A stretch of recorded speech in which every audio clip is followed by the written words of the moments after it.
Danışır birileri boş boş deyir, gəlsən düzələcək hər şey yox. Uçqura ayağımı bastım, bitti və bağlıdır bildiyin hər bir yol. Qərq olub mən özümə danışıram, gecələri düşünürəm hər dəfə unudum səni. Gözdən düşəm bu qəlbinə şahid olmaq istəmir qürurum yəni.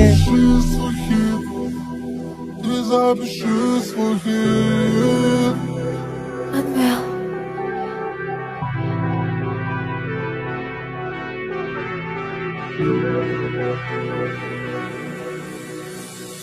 Bağlıdır yollar, sən mənə çatma. Ara sıra düşünürəm ayrı yolda. Eyni dənizdə, eyni limanlar, aparar dalğalar öz həyatlara. Başa sarmış biri həyatını yenidən, bu yol bizim deyil, qayda geridən. Bilirsən heç kimi qoymam yerinə, olmam əvvaya başqa bir adəm. Bu yalan ikimizi məhv edir anla, yetməz sevgiyə bir avuç torpaq. Ümid məzarlığı kimləri gözlər, biriləri sevgini görmədən öləcək. Bu axan göz yaşı dənizimə dönər də, qopan tufanlar gözümdə bilinər. Özümdə axtar şimdi gün axtar, bitən bu yolları kimdir arayan. Bir tərəf qapqara bu yan bəyaz, sanki sağımda toy var solumda yaz. Mənə düşünmədən yaz, ölümü ayırar, geç bu sözlərini yalan kəlamlar. Bölünmədən gecə ölünmədən, sanki yaşayır həyatını səs etmədən. Bunu bilən mənəm, sevgi dilənmərəm, itirir yenə sonu düşünənlər. Belə dağılır parklar, ayrıdır yollar, gəzilən küçələrdən gəl sorşaq. Onlar məəttəl, bizdə günahkar, sən sağ tərəfdə təkcə izin var. Bu izin yuxulara gətirər kabus, bu qoxun anıları edirdi məyus. Qalan bir rəsmənə sığınan təkmən, hissimi unudub səndən keçirəm. Gəl qurtar daha demək bilmirəm, çünki keçib qəlb çox əziyyətdən. Çıxara bilmədim bizi vəziyyətdən, alınmırsan çıx geri dön gəl. Bilirəm inanmaq istəmirəm, mən buna məcburam və üz döndərirəm. Sən qal geridə, mən gələcəyə gedirəm, qaranlıq yer və sonumu bilmədən.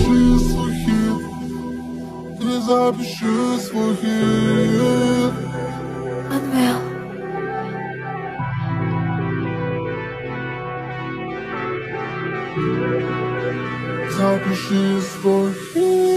Danışır biriləri boş boş deyil, gəlsən düzələcək hər şey yox. O çuxura ayağımı bastım, bitti və bağlıdır bildiyin hər bir yol. Qərq olub mən özümə danışıram, gecələri düşünürəm hər dəfə unudum səni. Gözdən düşən bu qəlbinə şahid olmaq istəmir qürurum yəni. Danışır biriləri boş boş deyil, gəlsən düzələcək hər şey yox. O çuxura ayağımı bastım, bitti və bağlıdır bildiyin hər bir yol. Qərq olub mən özümə danışıram, gecələri düşünürəm hər dəfə unudum səni.